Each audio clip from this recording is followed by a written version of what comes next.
Okay, I'm starting to get a little bit annoyed with movies that don't advertise that they're the first of multiple parts until you're there in the theatre. Dune was the first one that irked me, and it wasn't even the principle of adapting a single story into multiple movies. I grew up around the inexplicable trilogy of Hobbit movies and an endless glut of two-part finales to YA franchises. I'm already numb to it. No, this is a new evolution, and it's the fact that the movie is just called Dune. The cast, crew, and wider media all called it Dune. The poster says Dune. When I googled it in the lead up to the film, it didn't autocorrect me to Dune Part 1, but I sat down in the theatre and what comes on screen but Dune Part 1. Then there was Wicked, which did the exact same thing. Wicked.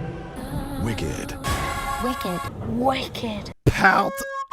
It's not like they need to give you a disclaimer before you buy a ticket, but you've got to make that information easily accessible, I think. And the easiest way to do that is just to call your movie Whatever Part 1, or some other subtitle that clearly demarks it as part of a series. I don't know about you, but it's not an instinct I have to Google, is this movie actually going to be the whole movie? Though I guess I do need to do that now. It feels so intentionally deceptive, getting you in the door with the implicit promise of a satisfyingly concluded story, informing you at literally the last possible minute that that's not going to happen, then leaving you hanging, requiring you get another ticket if you want narrative closure. The narrative effects are also a big part of it for me. After all the awe-inspiring action scenes earlier in the film, Dune 1 ends with a limp down a knife fight. And Wicked is an insane story if they were to never make another one, for the sheer number of character arcs that go nowhere. Fiyero starts having an existential crisis that promises a dramatic personality change, but we never see him again. Dillamond gets gulagged, not in a way that makes a point about how the state can just disappear someone and that's that, but with an explicit plotline about finding the guy, but we never see him again. Nessarose and Bok's relationship is a sham, and she seems to have figured that out, promising a future conflict between the two and Glinda, but we never see them again. Yes, it's just adapting Act 1, but in the stage show, you didn't leave the fucking theatre and come back to watch Act 2 a year or two later. Star Wars was just called Star Wars before Episode 4, A New Hope. But that's totally fine, because that movie wraps up and resolves its arcs, introducing new ones in the sequel. Maybe there's some metric out there which suggests people are less willing to get a ticket to see Part 1 of anything. After all, Marvel also ditched Infinity War Part 1 and 2 for Infinity War and Endgame. But if it's any good, that clearly doesn't matter, as The Lord of the Rings once again proves. It just feels to me like an intentionally deceptive retention technique to introduce subscription-style business models that exploit FOMO and targeted dissatisfaction to yet another creative industry. But here's the really interesting and thought-provoking bit which explains everything about why studios do this.